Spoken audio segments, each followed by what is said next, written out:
How much of the challenge? How much of a challenge was it playing the younger version of Anthony Hopkins in The Human Stain? It was and it wasn't. I did go and watch all of his movies that I could find at Blockbuster so that I could pick up pieces of his mannerisms.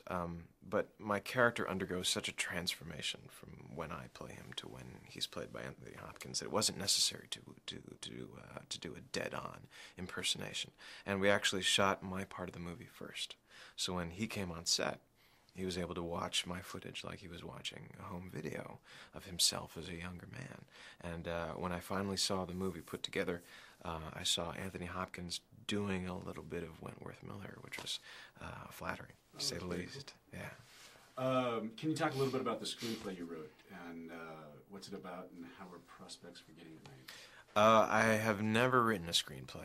It's just down here, I'm just reading. I have written a treatment, which is simply an outline for a screenplay. I'm not a writer, or at least I'm not a writer yet. I know that there's a science involved, and I haven't figured out quite how that science works. I'm looking to kind of piggyback onto someone else who is going to take my treatment, get excited about it, and turn it into a screenplay. It's gratifying that I'm able to turn my attention to these projects that are sort of self-generated, because it means that I'm now at that level of the business where it's not just about what parts are casting, but can I generate my own parts? Can I come up with my own stories that I want to tell and be a part of? And it's going to be an uphill battle. It's nothing that we're going to do immediately, but you know, I've been meeting with some extraordinary writers and directors, people who've achieved real success in this business, and it's because of Prison Break. I mean, the show has opened up the doors that have allowed me access to these individuals. So the fact that I get down to sit and sit down and talk with Patty Jenkins, who was responsible for Monster, and you know, hash out my little idea is a tremendous thing. How would you like to see it end for Michael and Lincoln? Well, that's a very good question. It's a complicated question as well, because I think there's every chance that Lincoln will be exonerated for the attempted murder of the vice president's brother, or whatever it was that they had put him behind bars for, because of course he's innocent, and once we bring down the government conspiracy, I think that kind of blanket pardon is probably a reality. However, Michael did in fact rob a bank, and they have in fact committed a number of crimes since leaving Fox River State Pen. So Michael would have to get a pardon too, or else he's looking at some very serious time behind bars. If they're wise, they wouldn't put him back at Fox River, since he'll still have the tattoo. But that remains to be seen. Will life always be complicated for the likes of Sarah and Michael? I think so. I hope so, for the sake of their relationship. I think it's for the best that we keep as many complications and obstacles between them as possible. I mean, these are two individuals whose connection is defined by why they can't get together.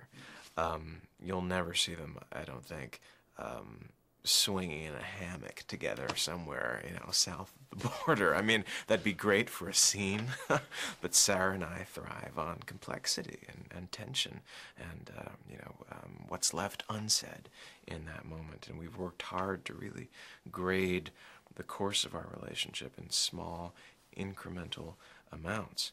And a lot of people have asked, well, what about second season? When are these guys going to get together? And I said, well, it may take a little bit longer than you're hoping, because, you know, first season there was 1,000 reasons why not. Now there are 100,000 reasons why not, up to and including Michael set in motion a chain of events that led to the murder of her father. So I don't think that that's something that she's going to easily get over, plus which he betrayed her in the most profound way at the end of season 1. Sent her into a spiral that resulted in a potential overdose. Did not tell her that 6 other hardened criminals would be escaping along with himself and Lincoln. So Michael really has a lot to answer for. And what the writers are now doing, which I think is very smart, and the only believable way to prolong their relationship is that now that Sarah has been sucked into the middle of this government conspiracy, it's becoming clear that Michael is her only potential lifeline.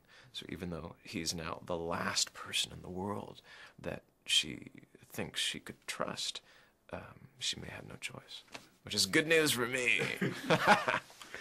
Prison Break has been a big international success. How has that been for you when traveling abroad?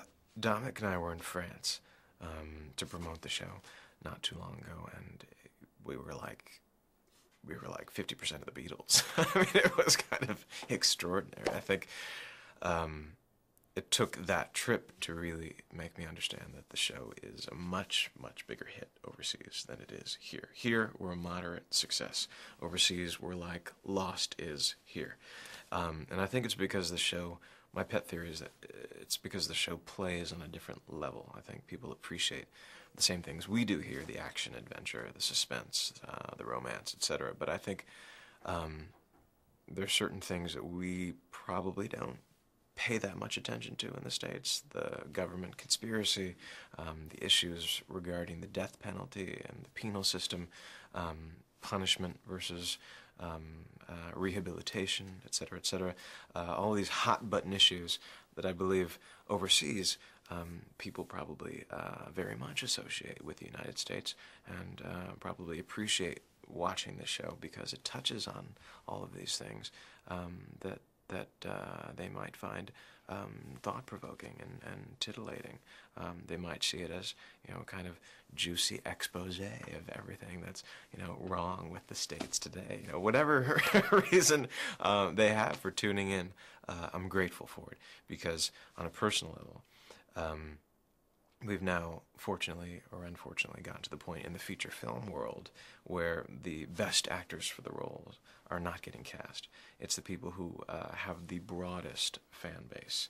And because Prison Break is now an international success, it means that my name is now one of those that has some sort of worth in the foreign market, which means it's more likely that I'll get that great role that I want to tackle in a feature film.